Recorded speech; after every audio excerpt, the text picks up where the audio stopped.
First, I would just caveat it. Like I said, there are exceptions.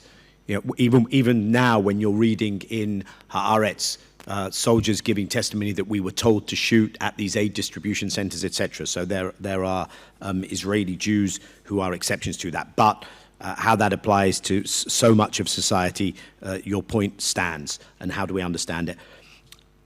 I think first we have to acknowledge that there is a degree of the pre-programmed in this. When October 7th happened and Israel chose to talk about it in the terms that it did, the biggest atrocity against Jews, most Jews killed since the Holocaust, they were hitting a button. They knew they had prepared that button. The Palestinians did not conduct the Holocaust, but they had been so dehumanized, so wrapped up in that terminology. Yes, there was trauma, but there was learned trauma. Israel built so much of its identity on we are persecuted, these are the modern day persecutors, that you just hit that button. Secondly, you then saw a society that became so pumped up.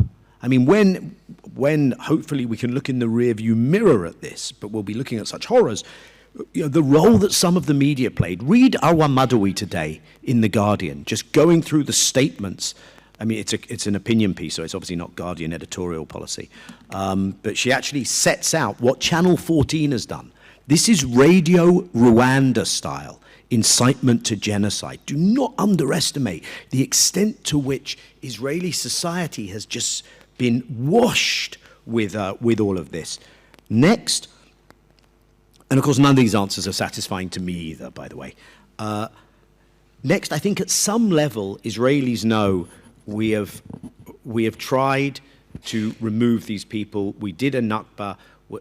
We have treated these people so inhumanely for so long.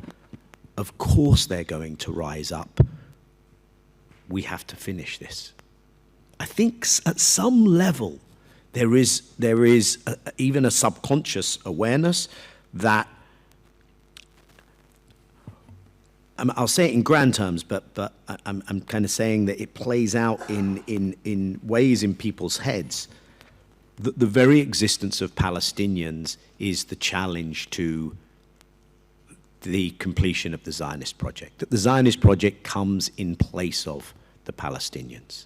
And that's why, now, I do not believe in an Algeria zero-sum outcome, but I do believe that if you're going to avoid that, I don't care what you ultimately call it, the practice of it is going to be the de-Zionisation of that society.